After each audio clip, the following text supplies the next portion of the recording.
السلام علیکم ورحمۃ اللہ وبرکاتہ۔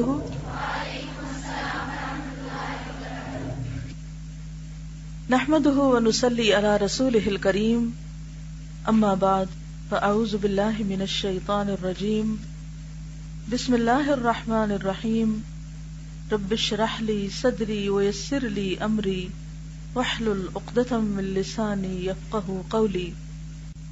فصل 44، گناہوں سے دین اور دنیا کی برکتوں میں کمی۔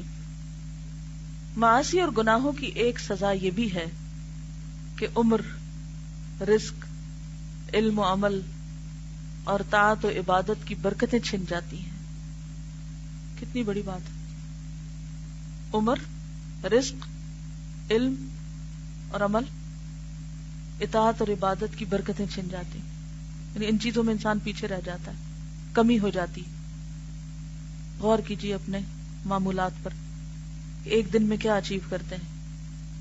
اور رزق میں صرف مال نہیں آتا بلکہ ساری خیر و بھلائی، علم، عمل، اطاعت، عبادت، دین و دنیا کی خیر و برکت گناہگار سے سلب کر لی جاتی ہے۔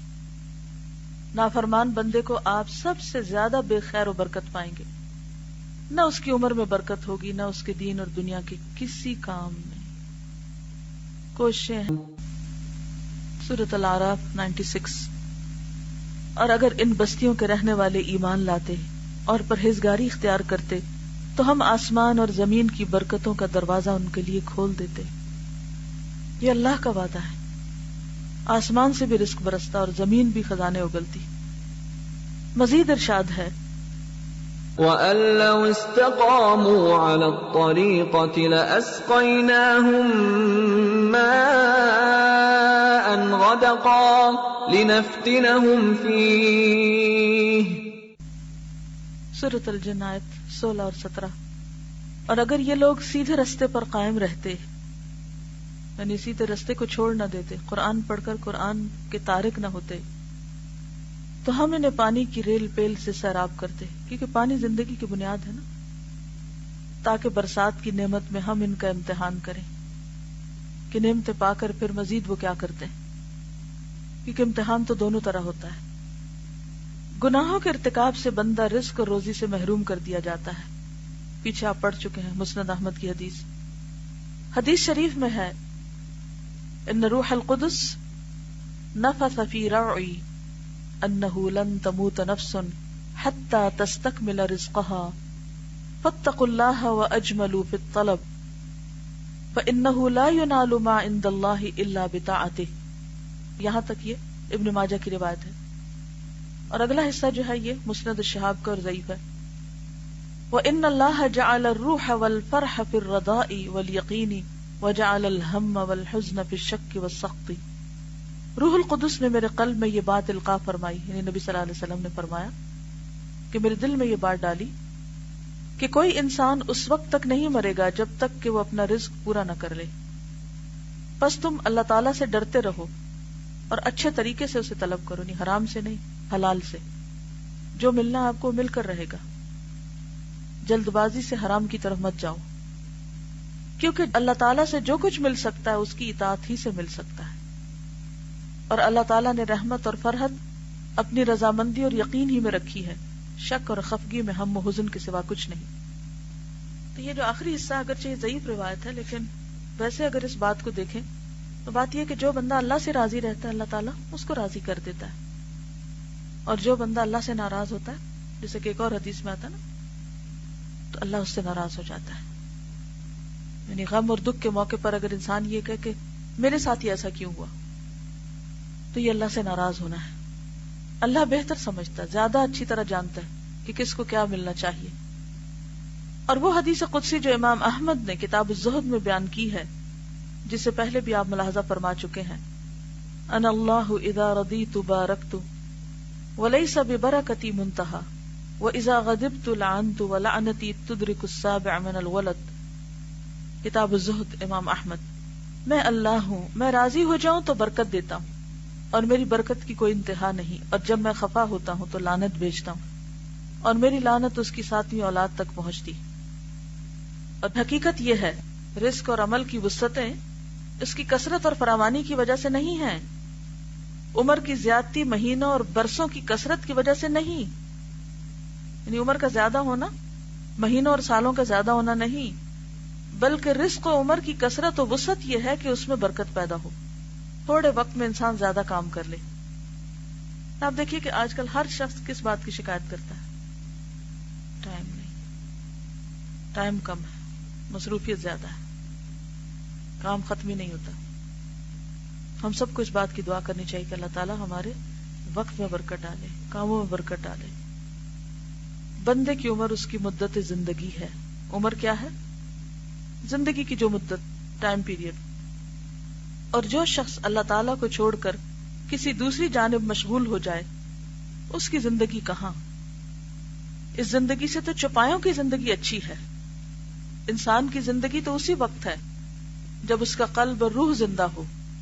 اصل زندگی دل کی زندگی ہے، اور قلب کی زندگی اس وقت ہے جب وہ اپنی خالق کی معرفت حاصل کرے۔ کیا کرے؟ اللہ کی معرفت، اس سے محبت کرے اور اس کی عبادت کرے اور اسی کی بارگاہ میں رجوع کرے، اسی کی چوکھٹ پہ سر جھکائے، اسی کے ذکر سے طمانینت اور سکون اور اس کے تقرب سے انس حاصل کرے۔ جس نے یہ زندگی کھو دی اس نے ہر قسم کی خیر و فلاح کھو دی، چاہے اسے کچھ دنیا بھی مل گئی ہو۔ یعنی دنیا کی زندگی میں اگر اس کے پاس کچھ نعمتیں ہیں بھی اللہ کی نافرمانی کے باوجود تو یہ زیادہ دن کے لیے نہیں ہے، اس لیے اس میں مت کوئی بھولے۔ لیکن اس زندگی کے عوض تو ساری دنیا بھی مل جائے تو ہیچ ہے۔ ہیچ کا کیا معنی؟ حقیر۔ بندہ جس چیز کو بھی کھو بیٹھے اس کا عوض اور بدل ممکن ہے، لیکن اللہ تعالیٰ کو کھو بیٹھنے کا کوئی عوض اور بدل ہی نہیں۔ فقیر اور محتاج بالذات، غنی بالذات کا بدل، عاجز بالذات، قادر بالذات کا عوض اور مردہ زندے کے برابر کیوں کر ہو سکتا ہے؟ فقیر اور محتاج بالذات یعنی جو اپنی ذات میں فقیر ہے، کون؟ انسان۔ غنی بالذات جو اپنی ذات میں غنی ہے، کون؟ اللہ۔ کا بدل یعنی اللہ کو کھو کر کسی انسان کو پا لیا تو کیا ملا؟ کیا حاصل ہوا؟ عاجز بالذات کون؟ انسان۔ قادر بالذات کون؟ اللہ۔ اور مردہ زندے کے برابر کیوں کر ہو سکتا ہے؟ مخلوق خالق کا بدل کس طرح ہو سکتی ہے کہ انسان اللہ کو بھول جائے اور بندوں کے پیچھے دوڑتا رہے؟ وہ مخلوق جس کا وجود بالذات نہیں، جس کی کوئی چیز بالذات نہیں یعنی ذاتی نہیں۔ انسان کی کوئی بھی چیز ذاتی نہیں، کیا ہے؟ ادھاری ہے نا، مستعار ہے۔ کہاں سے لیے؟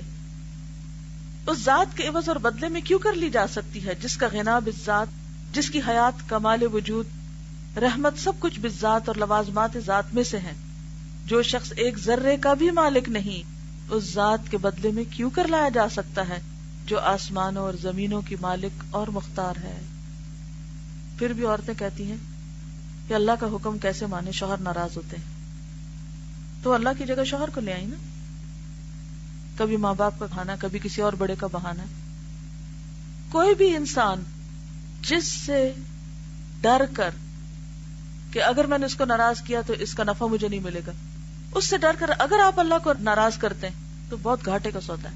کوئی بھی انسان جو آپ کو غلط بات کہتا ہے اور آپ اس کی غلط بات میں ہاں ملاتے ہیں اور اس کو راضی کرنے میں اللہ کو ناراض کر جاتے ہیں، کیا حاصل کیا؟ کیا کمایا؟ کیا پایا؟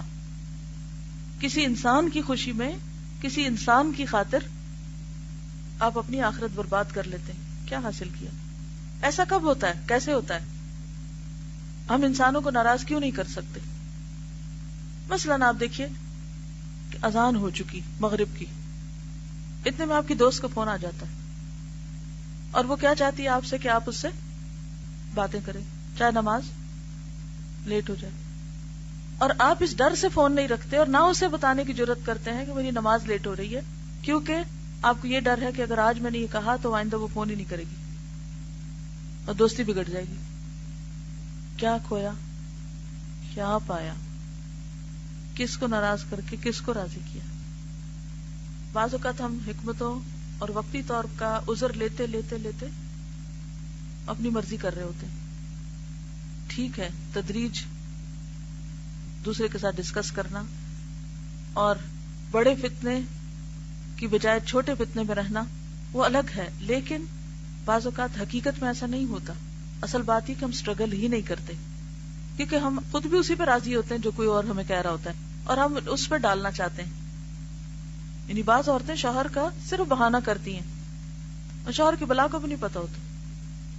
یہ بعض تو واقعی سیویئر کیسز ہیں، اس میں تو انسان کو بعض اوقات کافی مشکل ہوتی ہے، لیکن بعض اوقات ہم صرف مرضی اپنی کرنا چاہتے ہیں اور نام اس کا لگاتے تاکہ کل اللہ کے یہاں وہ پکڑا جائے گا، میری تو چوٹ ہو جائے گی، میں یہاں بھی چوٹی وہاں بھی چوٹی. کیا نفع کا سودا ہے؟ تو کیا اللہ کو نہیں پتا کہ اصل مشکل کہاں ہے، کس کو دھوکہ دے رہے ہیں؟ کئی دفعہ لوگ غلط کام کرنا چاہتے ہیں اور جا کے کسی سے فتویٰ لے لیتے ہیں، اور اس غریب کو یہ بھی نہیں بتاتے کہ اصل بات کیا ہے. اپنی مرضی کا سوال لکھ کے اپنی مرضی کا جواب لیتے ہیں اور پھر اپنے آپ کو مطمئن کر لیتے ہیں کہ وہ فلاں عالم نے کہا تھا کہ ایسا کر لو، اور پھر کیا کہتے ہیں کہ اب ذمہ داری عالم کی ہوگی، ہماری نہیں، ہم چھوٹ گئے.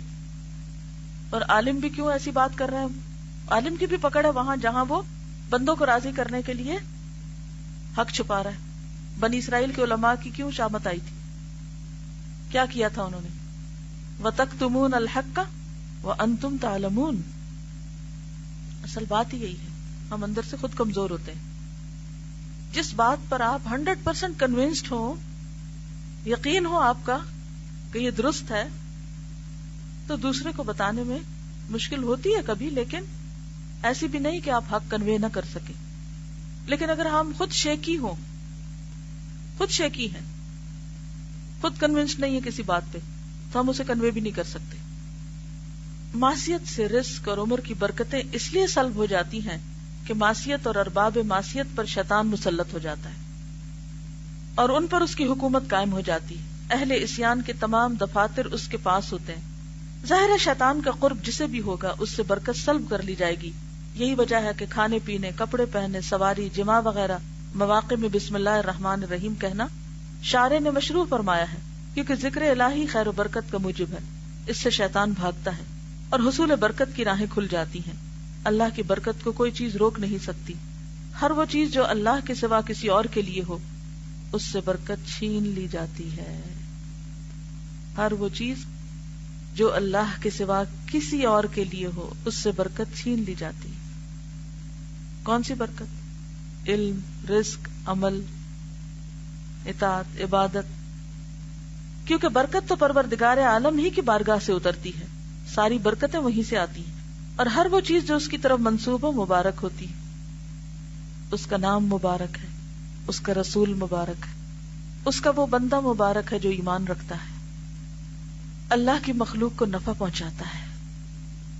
بیت اللہ الحرام مبارک ہے، ملک شام مبارک، سرزمین شام کی برکتوں کا ذکر قرآن حکیم میں 6 آیتوں میں کیا گیا ہے. پس دنیا میں اس کی ذات کے سوا کوئی مبارک نہیں. ہر وہ چیز جو اس سے نسبت نہیں رکھتی، یعنی اس کی محبت اور رضا سے نسبت نہیں رکھتی، اس میں کسی قسم کی برکت نہیں ہوتی. کوئی کام جو اللہ کی رضا کے خلاف ہو رہا ہو، خواہ وہ شادی کی محفل، خواہ وہ کوئی تعلق، کسی قسم کا لین دین، کوئی برکت نہیں اس میں، اسے کوئی خیر نہیں پھوٹ سکتی. یوں تو ساری کائنات اس کی ربوبیت اور خالقیت سے نسبت رکھتی ہے، لیکن اس کی ربوبیت اور رضامندی کی نسبت نہ ہو تو وہ بے برکت ہے. دنیا کی ہر وہ چیز، خواہ وہ آیان و اشخاص ہوں، آیان کون ہوتے ہیں؟ یعنی بڑے بڑے لوگ، خواہ اقوال و گفتار یا اعمال و کردار، جو بھی اللہ سے بعید اور دور ہے اس میں خیر و برکت نہیں. جو چیز اس سے قریب ہوگی بقدر قربت اس میں خیر و برکت ہوگی، جو جتنی قریب اتنی خیر و برکت والی. برکت لعنت کی ضد ہے.